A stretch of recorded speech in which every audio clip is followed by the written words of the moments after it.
Hey geeks, what's going on? Welcome to the Geek XP. My name is Bran, and we are here to talk about Junkrat.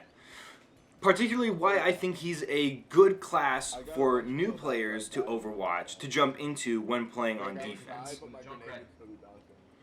Now, I found that many new players gravitate to characters like Torbjorn or Bastion when on defense, and these are fine characters. But I think for players who want to advance into higher level skill play, I think those characters can sometimes create bad habits in terms of your play style and some of the more technical aspects of the gameplay in Overwatch. So here are my big reasons why. Just to preface, I don't dislike these characters, Bastion and Torbjorn. I think they're great characters. I think they can do really, they do work in games, don't get me wrong. But I think that for newer players, they'll give you the wrong idea on how to approach other classes or even characters within the same class.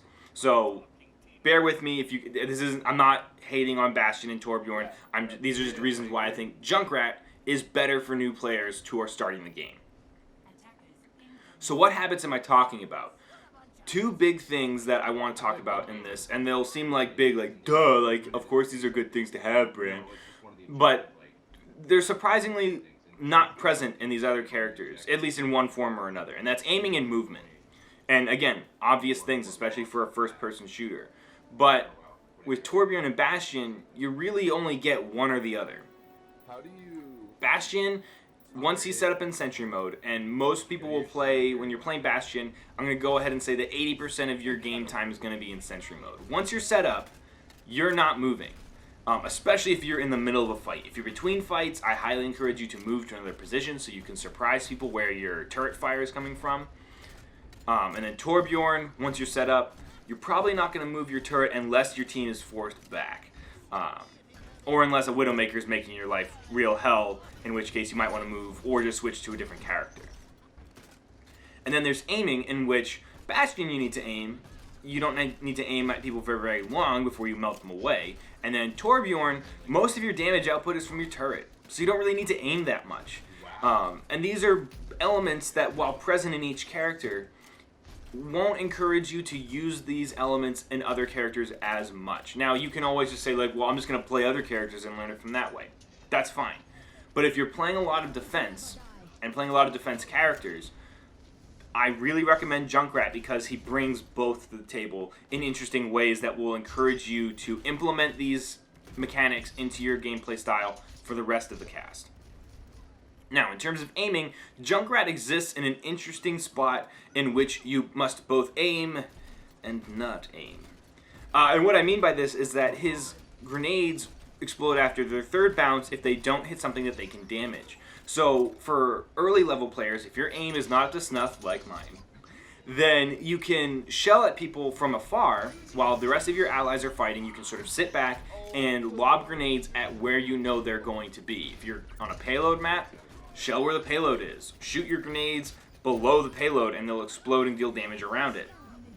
Or you can get under and past it and deal damage to them that way. Or you can use simple geometry, as Hanzo puts it, and sit out of the line of fire and use your grenades to shoot, hit a wall, and then have it bounce towards them. It's a great way for doing damage to characters like Bastion if you can get around to an interesting angle, and if they're set up in a corner, bounce your grenades off a nearby wall so that they are at least splashing in his area so that he can't shoot back at you. And those are really fun ways so that you're thinking about the map, thinking about engagement space, and you don't have to be pinpoint accurate with him. That being said, there are benefits to being accurate with his grenades. If you're being chased down by a Tracer or a Genji, being able to predict where people will land if you lay down your mine and detonate it and jump them up, or if they're moving around, being able to track that, aim, sort of guess where they're going to go, and get your grenade just right and nail them with it. Oh, it's so satisfying. I get goosebumps. And so he both encourages good aim while being a little bit more forgiving to those without it, so that you can learn it and still do work while you're getting a handle on it. So I think that's a great skill for new players to get a handle on. Other characters and other classes also encourage that. Soldier 76 has a great kit for learning the handles on movement and aiming, but I'm just covering Junkrat for defense class specifically. My next point is movement. Movement in a game as fast as Overwatch is huge. Something I had to get a handle on, and for me was another like duh moment, was you should never be standing still if you're in a firefight in Overwatch. The only exceptions I can think of are Reinhardt while your shield is up, and that's pretty much it. Everyone else, you want to be mobile as possible. Even if you're playing Symmetra and someone's in close quarters and you need to track your beam onto them, just jump around and move around them. With characters like her, your beam will track them a little bit, so you don't need to be aiming precisely, but just make yourself as hard a target to pin down as possible. And those are things that, especially Bastion, Torbjorn can get away with it because he's not stuck on his turret, but you're not going to want to go far away from your turret. If you're Bastion and you're set up in Sentry mode, you're pretty much there to stay until the fight's over. And so if you're playing these guys consistently, it's going to take you a longer time to figure this out. And so with Junkrat, you benefit greatly from moving around, ducking in and out of cover, like stick out, fire, jump in, jump back out, fire, go back in, and just moving around and staying mobile and making yourself a real pain in the ass for the other team. Something else that Junkrat's kit does is encourage vertical movement, because vertical positioning for Junkrat is greatly beneficial.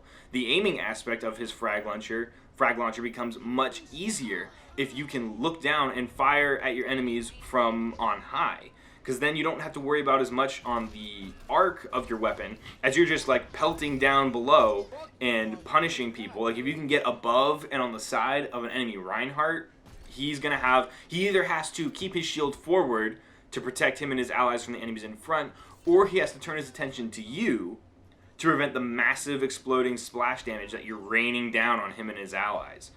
So when you do that, you're also implementing some map knowledge, which is another big part. Knowing map layout and becoming more aware of the different nooks and crannies and alleyways on each map is a big thing that will benefit you when you're playing any class.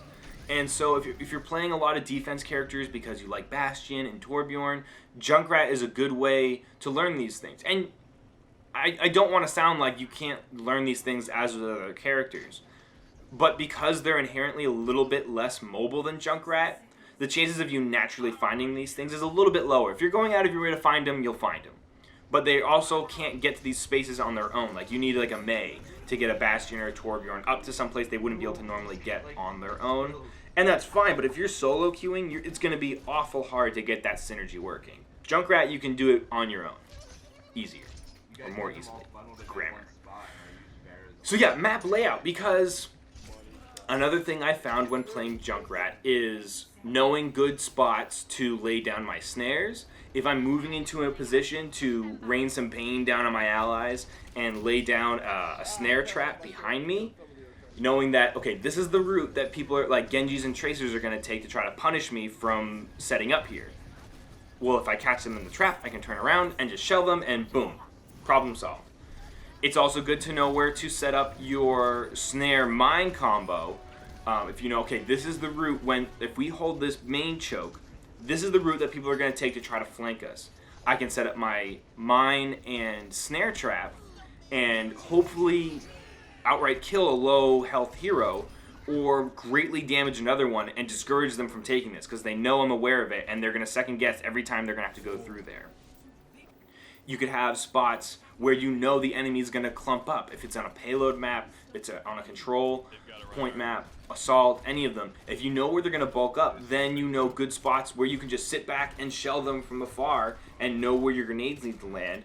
Or you know the timing and great position set up for a nice Riptire. Which brings me to his ultimate. The Riptire is one of the most satisfying ultimates to get off in this game. For those of you who don't know, Junkrat lets off this big audio cue, fire in the hole! And you pilot his Riptire, which you can scale walls by holding down the space bar, and it's super fun when you do it.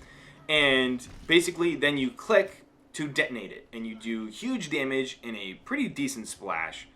And the ultimate does a good job of reinforcing the other things I've been talking about in terms of movement, and map layout.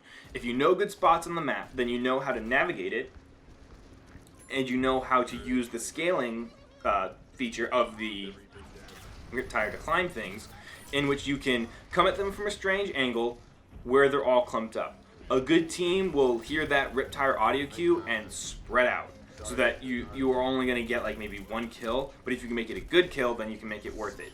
Even if you only trade your ultimate for getting rid of one tank or one healer, that's going to do huge damage to the rest of their team while they're waiting for that respawn.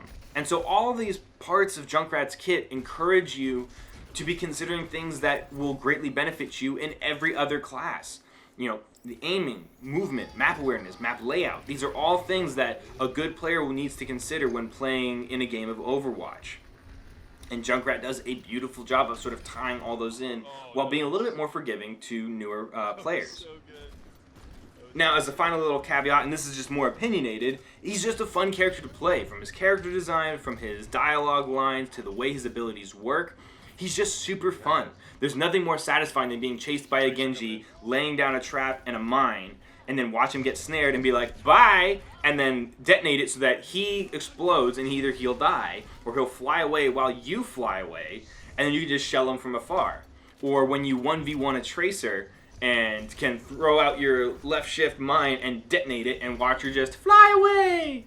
Or if you can manage to direct hit her with a grenade, it's just so much fun. And then his ultimate is just a blast. So yeah, I can't recommend him enough for new players. I've been having a blast playing him. I did not expect to enjoy playing him when he was first announced and the game was not as accessible for the only watchers and plebs like myself. But I tried him out and I had so much fun. So, which sort of brings me to a short point that I'm just going to talk about very briefly, super briefly, is don't be afraid to try out new characters because you can never know which ones you will enjoy playing until you try them out. There are so many characters that I'm like, I'm not going to try them out, like Symmetra. And then I play them and I'm like, holy crap, this is so much fun. And Junkrat and Symmetra are now like my go-to support and defense class, but I never thought I would enjoy playing them until I tried them out. So don't be afraid to try new characters. Don't fight it when you try out a new character and you love it. And just have fun. Junkrat is just, even if I'm playing a game and we're getting stomped, when I'm playing Junkrat, and as long as I'm not getting hard countered, he is so much fun to play. So I like I said, can't suggest him more than I already have, but he's just a blast. I hope you guys try him out. Let me know what you guys think down in the comments. Have you tried Junkrat out in the betas that we've had? Have you not tried him out, but looking forward to trying him out when the game launches? Do you have no interest in trying him out, but maybe I've piqued your interest? Let me know down in the comments. Like this video if you enjoyed the content, and subscribe for more future Overwatch content. My name is Bran, you've been awarded some Geek XP, and until next time, stay geeky, my friends.